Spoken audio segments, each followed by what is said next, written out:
So hello everyone, my name is Sophia Fatima. I'm MBBS third professional student from Nalanda medical college Patna. और आज की इस video में हम लेकर आए हैं MBBS डायरीज का सेकंड एपिसोड, यानी कि दूसरा किस्सा मेरे MBBS लाइफ का। तो ये किस्सा भी बहुत फ़नी है क्योंकि it's about my first interaction with a senior. So ये बहुत इंटरेस्टिंग होने वाला है पूरा वीडियो। सो आप लोग पूरा वीडियो एंड तक ज़रूर देखिएगा। एंड अगर आप मेरे चैनल पर नए हैं तो चैनल को सब्सक्राइब करना बिल्कुल भी मत भूलिएगा। So let's begin. क्योंकि मेरा एडमिशन NMCH में नालंदा मेडिकल कॉलेज पटना में सेकंड काउंसलिंग में हुआ था। फर्स्ट काउंसलिंग में हमको भागलपुर मिला था और सेकंड काउंसलिंग में हमको NMCH मिला। तो हम बहुत टाइम बाद से क्लास आना शुरू की, यानी कि क्लास स्टार्ट हो गई थी 1 अगस्त से। एंड हम यानी कि क्लास स्टार्ट हो गई थी 1 अगस्त 2018 से और हम क्लास जाना शुरू किए थे 27 अगस्त 2018 से।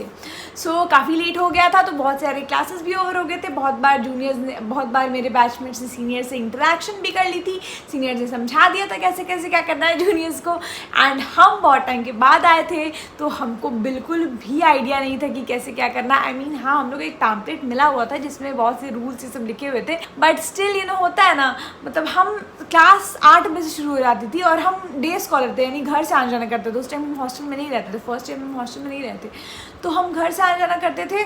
तो हम सुबह में 7:30 बजे ही कार से आ जाते थे, 7:30 बजे ही आ जाते थे एंड आके डायसेक्शन हॉल चले जाते थे। तो मेरा भेंट ही नहीं हो पाता था कोई भी सीनियर से, तो हमको पता ही नहीं चलता था कि क्या है क्या नहीं है। तो 1-2 दिन हम पूरा पैम्पलेट वाला रूल फॉलो करके गए, बट देखे कि सीनियर लोग तो बैठाते ही नहीं है, तो हमको लगा कोई फ़ायदा ऐसा है नहीं। तो उसके बाद फिर हम अपना नॉर्मल एक पोनी ये सब करके भी जाने लगे थे क्लासेस। एंड मेरा कभी ऐसे मुलाकात ही नहीं हो पाती थी सीनियर से मेरी। तो एक बार क्या हुआ, टीचर्स डे के टाइम मेरा पहला टीचर्स डे जब आने वाला था, उसी के अराउंड मेरी पहली बार इंटरेक्शन हुई सीनियर से। ऐसा हुआ कि अचानक से सब बोल रहे हैं कि सीनियर्स आ रहे हैं 17 बैच। एंड सब लोग एकदम पैनिक करने लगे ये वो। तो हमको तो समझ में नहीं आ रहा था कि क्या हो रहा है, कैसे क्या करना है, बहुत कन्फ्यूजन था। तो हम उस टाइम तो उस टाइम हम एक पोनी करके आए थे, तो अचानक से हमको मेरी एक बैच में टोकती कि अरे सोफिया दो पोनी करो, मैम लोग आने वाली है, सीनियर लोग। तो हम जल्दी से हड़बड़ा के जल्दी से 2 पोनी किए। हम अपने बैग में रिबन रखे हुए थे, तो हम जल्दी से रिबन भी लगा लिए ऐसे करके एंड रिबन लगा लिया। एंड उसके बाद फिर हम लोग को LT यानी लेक्चर थिएटर में बुलाया गया, सीनियर्स को बुलाया। उस टाइम तक हम CR नहीं बने थे क्लास के, उस टाइम तक कोई CR नहीं था। तो हम लोग को सबको बुलाए लेक्चर थिएटर में सारे सीनियर्स। तो हम लोग सब लोग गए सीनियर्स के पास। उसके बाद हम लोग सब लोग खड़े थे, तो उसी में फिर सीनियर बॉस तो गए 17 बैच के मेरे पास। एंड उस टाइम हमको ना बिल्कुल आइडिया ही नहीं था कि कैसे बोलना है, क्या करना है, कुछ से कुछ पता ही नहीं था। एंड जब बॉस लोग बात करने आए तो हम एक तो उन लोग को देख के बात करने लगे। एंड शुरू में विश करना पता था कि 90 डिग्री झुके प्रणाम करना है, तो उतना हम कर दिए, विश कर दिए प्रणाम बॉस से करके। लेकिन उसके बाद हम आई कांटेक्ट करके बात करने लगे, तो उसमें भी हमको नहीं पता था कि आई कांटेक्ट नहीं करना होता, आईज नीचे करके बात करनी होती है। एंड एप्रिन का थर्ड बटन देखते हुए। एंड उसके बाद ये कि एनाटोमिकल पोजीशन में पूरे टाइम खड़े रहना होता है, नॉर्मली खड़े नहीं हो रहना होता है। तो ये सब हमको नहीं पता था, तो हमको थोड़ा सा डांट पड़ा। और दूसरी बात, हम हंस दे रहे थे। हंसना सबसे ज़्यादा मना है। अगर कोई सीनियर आपसे इंटरेक्ट कर रहे, बात कर रहे, आपसे कुछ पूछ रहे हैं एंड आप अगर जवाब देने टाइम हंस दिए तो सबसे बड़ी खता है आपकी। तो हम हंस दे रहे थे, हमको तो हंसने का इतना आदत है। सबसे ज़्यादा डांट तो हमको लगता है फर्स्ट टाइम उसी की वजह से पड़ा कि हम हंस देते थे। तो हम हंस दे रहे थे, तो उसमें भी हमको बॉस ने हम लोग डांट रहे थे कि हंस क्यों रही हो, मजाक चल रहा है। फिर हम चुप हो जाते थे, एकदम मुँह बनाए रखो जितना उतना फ़ायदा है, बाप रे। तो उसके बाद फिर उसके वैसे ही थे। और उसके बाद फिर था वही 2 चोटी करना है और उसमें बार निकला नहीं होना चाहिए। एंड बीच मांग करना था, बीच मांग नहीं किया था, उस पर मैम लोग डांटी थोड़ा हमको। उसके बाद क्या था, इंट्रो सुनाने बोले। तो इंट्रो पूरा हिंदी में बोलना होता है, एक लाइन हिंदी में बोलनी होती है हमारे में। तो उस टाइम हमको पता ही नहीं था कि इंट्रो कैसे क्या। तो हम उसको पूरा एक डायरी मिलता है हम लोग को, उसके स्टार्टिंग में लिखा रहता है। तो हमको नहीं आइडिया था, तो हम अपना बोला कि my name is Sophia Fatima. तो बोलते अंग्रेजी झाड़ रही हो, अंग्रेजी में कौन बोलने बोला है। तो फिर हम बोले तुमको नहीं पता है। फिर वो बोले कि ठीक है हम बोलते तुम रिपीट करो। तो वो ऐसे था, पहले तो नाम क्या है कि कनिष्ठा लगाना होता है कि एनाटॉमिकल पोजीशन में कि मेरा नाम कनिष्ठा सोफिया फातिमा है, मैं पटना शहर की निवासी हूँ। ऐसे ऐसे करके पूरा बोलना होता है। बहुत लंबा था, हमको एग्जैक्ट याद नहीं है, बट ऐसे करके बहुत लंबा था कि पूरा मेरा कि 10th 11th में कितना मार्क्स आए उसको हिंदी में बताना है, नीट में कितना रैंक आया मार्क्स उसको हिंदी में बताना है। ऐसे ऐसे करके कब 12th कब दिए, 10th 12th ये सब पूरा इंट्रो पूरा अच्छे से याद करना होता है, समराइज़ करना होता है जो भी बैच आता है उसको फर्स्ट ईयर में। तो फिर हमको याद नहीं था, तो वही उसके बाद से फिर लास्ट में होता है कि मेरी अब रुचि इसमें है, मतलब लास्ट अपना हॉबी बताना होता है।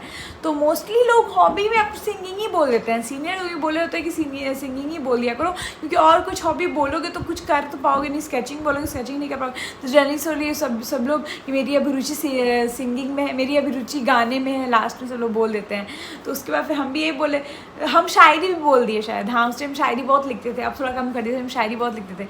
तो फिर वही बॉस बोले कि शायरी सुनाओ, अब तुम खुद से लिखे। तो फिर हम तुरंत से फ़ोन में अपना शायरी जो लिखे तो वो खोले और फिर वो सुनाने लगे, अच्छे से सुना दिए, मतलब हम अच्छे से बात किए थे, अच्छे से इंटरेक्शन किए थे।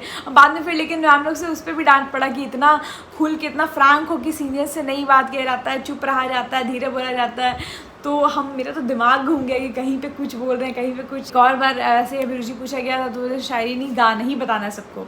तो फिर हम गाना ही बोले कि गाना है, तो फिर गाना सुना दिए। अब उसमें भी कोई रोमांटिक गाना सुना दिए तो उसमें भी अलग झंझट है, तो कोई उस टाइप का सोबर टाइप का गाना सुनाना होगा वो सुना दिए। फिर मतलब ये सब चीज़ होते रहता है, मतलब इंटरेक्शन पहला सीनियर से होगा तो गुस्सा भी आएगा एंड मतलब बाद में फ़नी लगेगा याद करके। शुरू में बहुत गुस्सा आएगा कि ऐसा क्यों हो रहा है, ऐसा क्यों बोल रही है मैम लोग, ऐसा क्यों बोल रहे हैं बॉस लोग, ये सब क्यों करवा रहे हैं। बट अगर वो नहीं भी होता है तब भी बुरा लगता है कि आखिर क्यों नहीं सीनियर लगा रहे बात करने के लिए।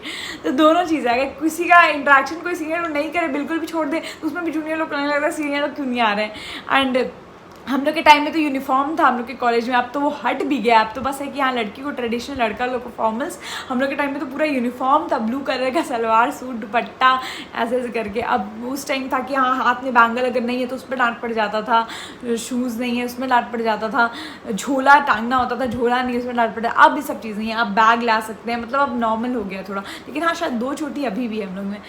तो ये सब चीज़ मतलब उस टाइम अजीब लगेगा जब सीनियर आने लगता है कि तो जूनियर लोग भागने लगता है, भागो भागो भागो सीनियर आ रहे हैं, तो जूनियर लोग भागते हैं, सीनियर लगाते हैं। तो एक फ़नी चीज़ है, जब हम सीनियर बने तो हमको भी पता चला कि कितना मज़ा आता है। मतलब हम तो कभी भी ऐसे कुछ ऐसा रूट टाइप का नहीं किया, हम अपना नॉर्मल जाके बस नाम वाम पूछते थे, अच्छा नाम क्या तुम्हारा, कुछ जाके सुना था मज़ा में, बस मस्ती में।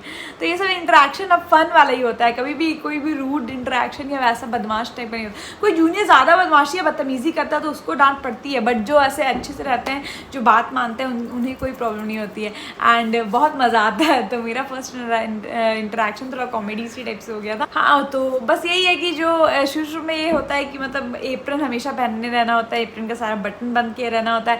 एंड अचानक से कोई सीनियर, कहीं भी कोई सीनियर पूरे कॉलेज कैंपस में दिख जाए तो झुककर आपको विश करना ही करना है, नहीं तो फिर कब कौन डांट दे कुछ पता नहीं चल पाता है। तो शुरू में आपको बहुत सारी चीज़ें एक्सपीरियंस करने मिलेंगी। एक तो आपका तो सब्जेक्ट्स रहेगा तीनों, एनाटॉमी, फिजियोलॉजी, बायोकेमिस्ट्री, वो तो रहेगा ही। उसके साथ ही साथ आपका ये जो इंटरेक्शन सीनियर से चलते रहेगा वो भी रहेगा। तो बहुत सारी चीज़ें एक साथ, तो आप पे डिपेंड करता है आप इसको किस वे में ले रहे हैं, अच्छे वे में, बुरे वे में, किस वे में ले रहे हैं। तो नेगेटिव वे में नहीं लेके चलना है। कभी सीनियर बनिएगा आप भी, बाद में फिर जूनियर से बात करिएगा तो एक ही बात हो जाती है घुमा फिरा के। सो ऐसे ही है। अब अगला किस्सा अगली बार। सो मिलते हैं, तब तक के लिए बाय बाय।